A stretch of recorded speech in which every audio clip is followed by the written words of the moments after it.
highly sensitive people like you who are deeply empathetic and compassionate to other people will always feel like you're running on empty. So I'm going to give you 6 reasons why this happens and how you can fix it. Now, some of us are more benefiting from just hearing the validation of why this is happening to us. And sometimes that is quite enough. And so when I talk about the things that you can do, the things you can consider to better improve your energy, not all of that is going to align with you. Not all of that is going to speak to you. But what will speak to you is the experience itself that is causing your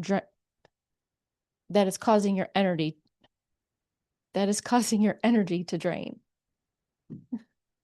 So here's the first thing to consider and why you're always feeling so drained and exhausted and tired and fatigued. First of all, your self-worth might be tied to being needed. Consider that your helpful and caring actions are coming mainly from fixing, rescuing, placing yourself as being indispensable to someone else. That in itself sounds exhausting if that's what's happening. And the fix here is to move into understanding that your self-worth is not tied to being needed, but your self-worth is simply rooted in you just being you. You can still be helpful. You can still be so caring. That's not going to change. That's who you innately are. But now you can understand that you're valuable simply by existing, simply by being here, simply by just being you. You don't have to try so hard. You're actually much more useful to people when you're in your own power, in your own energy, instead of feeling like it's an obligation to fix and rescue other people, because that's what's been stealing your energy. That's what takes you away from your real self. And it's your real self that's a little bit on shaky ground right now because of how your self-worth is being sourced. And how it's being sourced is you are outsourcing your self-worth for other people to define it for you instead of you being the source of that. Just like any other energy or material that is being sourced, it makes much more sense for that to be sourced locally. Because the further you have to travel to get that, to get your needs met, the more energy it takes, the more expensive it is. So if you can get it from right here, you're already saving yourself so much energy. Now, number 2 builds on that first one. You're losing your energy because of your overgiving nature. Your overgiving is disguised as love. You have been pouring endless time, energy, even money into someone else, and that's how you show them that you love them. But what's really happening here is that you're creating an imbalance of your own self-love and your own self-worth. You end up depleted while the other person just kept taking. As I say, givers attract takers. So instead, you have to try to aim for that win-win balanced reciprocity. You still give generously, but in ways that feel good to you and are balanced with what you receive on the other end. Love flows both ways without leaving you drained. And that's the key indicator, is if this relationship is draining, then I must be giving too much. And that can be quite revealing. That can be quite revealing about the nature of your relationships, because what we have a tendency to do is make excuses for them. They're not able to give like me. They're incapable. It's not their fault. They're doing the best they can. So be careful with stuff like that. Even children can be reciprocal in their own ways.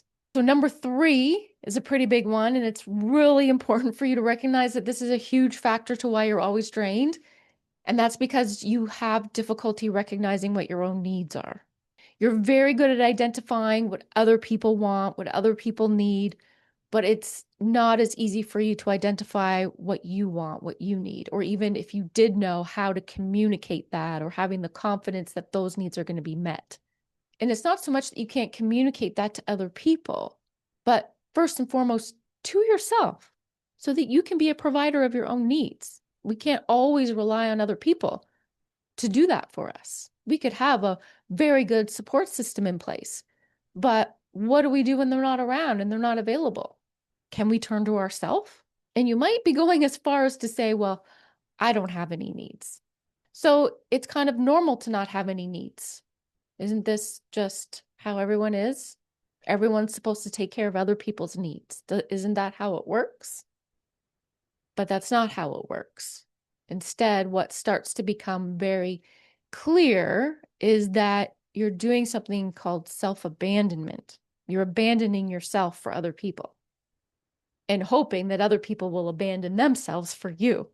So you end up giving up on yourself. You end up ignoring yourself. You end up relying on other people to do that stuff that you're supposed to do for yourself. All the stuff that you're doing for everyone else, you expect them to do that for you too. But at the end of the day, we're all supposed to have a level of interdependence within ourselves to do that for ourselves. So the way around this one takes a lot of time. I'm not going to lie. It really does. It takes commitment to the change, to learning a different way to source your self-esteem, to take care of your own needs, to understand what your own needs are.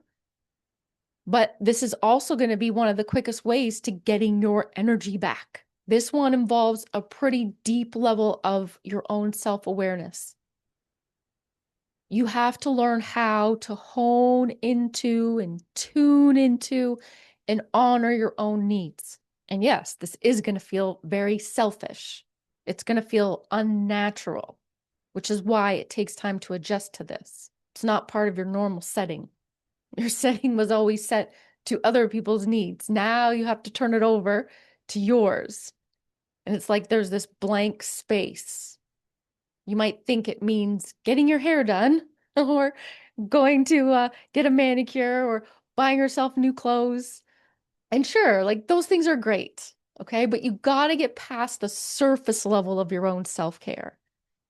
You got to look at things like self-respect, connection, nutritional needs, physical needs, intellectual and emotional needs. You can even go so far as to saying you're going back to school. You're taking a course, you're getting a gym membership, you're changing the way you talk to yourself. You make sure that you connect to people who are as caring and loving as you are. And if you can't find those people, because maybe they're a little bit difficult to find right now, you start with journaling. You start with being that person to yourself, learning how to be that person to yourself. You just have to remind yourself every day that this is not selfishness, but this is a foundation that's going to allow you to truly connect with yourself first and then others who are on the same level as just a natural byproduct of the work that you're doing within yourself to cultivate a different energy from within. Number 4 is an interesting one that might be draining your energy. This one is mistaking intensity for intimacy. So you might be going through the highs and lows of a relationship, but over time you realize that the drama and intensity of this relationship was more about enmeshment, dependency, instability than a genuine connection. And hey, it's okay. I mean, a lot of highly sensitive people are attuned to these highs and lows as a result of complex trauma. It feels familiar. It's what you're used to. And you've developed really good coping skills to get you through those times. Except those coping skills can only get you so far, and then you're worn out. You don't have any more tricks up your sleeve. You've done everything that you can do. And now you're exhausted. So this is when it comes time to realize that there's many relationships that you have to start to take a back seat on. And yes, they might be your own parents, even your long-term partner, but they've been taking all your energy instead of adding to it. Relationships can be very draining for empathic people just in general. So it's especially draining when they're not aligned to promote a secure and safe attachment and environment. Number 5 is an emotion that will leave you feeling drained, and that one is resentment. Resentment is also a sign that you've been operating without boundaries. So looking back, you might notice how often you felt unappreciated or resentful, and you didn't have any boundaries in place. And at that time, you may have thought that you were being selfless, but really, you were suppressing your own needs. Now you're pissed off because no one else is there for you in the same way that you are for them, or they tricked you into thinking they loved you. But it was all just manipulation, and you fell for it. So here's the thing with this one is you have to learn how to communicate your boundaries with people and not fear that they won't like you anymore. And guess what?